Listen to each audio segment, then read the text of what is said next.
मुझे माफ कर दो माँ। एक हाथ से राक्षस की जीभ कसकर पकड़ी हुई और दूसरे हाथ में प्रहार के लिए उठी गदा। यह वो राक्षस है जिसे रोकने के लिए त्रिदेवों को भी महाशक्ति जगदम्बा की शरण में जाना पड़ा था। इस रहस्यमयी कहानी की शुरुआत होती है सतयुग से। एक खूंखार राक्षस था मदनासुर। उसने घोर तपस्या करके सृष्टि के रचयिता ब्रह्मदेव से वाक सिद्धि का वरदान पा लिया। इसका सीधा सा मतलब था कि उस राक्षस के मुंह से निकली हुई हर बात सच हो जाए। इस वरदान का फायदा उठाकर उसने पूरी दुनिया में तबाही मचानी शुरू कर दी। जब पूरी सृष्टि पर प्रलय का खतरा मंडराने लगा, तब जगत के पालनहार भगवान विष्णु ने उसे रोकने का फैसला किया।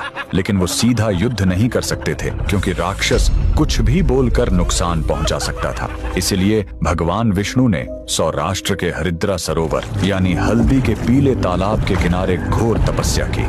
उनकी पुकार सुनकर उस पीले जल से एक महाशक्ति प्रकट हुई। पीले वस्त्रों में सोने की तरह चमकती माँ बगलामुखी। सरोवर से प्रकट होते ही माँ बगलामुखी सीधा मदनासुर के सामने पहुंच गईं। इससे पहले कि वह राक्षस अपने मुंह से कोई श्राप निकालता, माँ ने तुरंत आगे बढ़कर उसकी जीभ कसकर पकड़ ली, क्योंकि उसकी सारी शक्ति उसकी जबान में थी।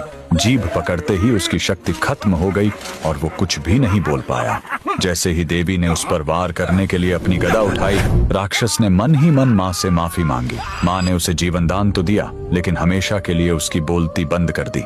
साथ ही उसे वरदान दिया कि संसार में जहाँ भी मेरी पूजा होगी, वहाँ मेरे चरणों में तुम्हारी भी उपस्थिति रहेगी। तो कमेंट में पूरे विश्वास के साथ लिखें, जय माँ बगलामुखी।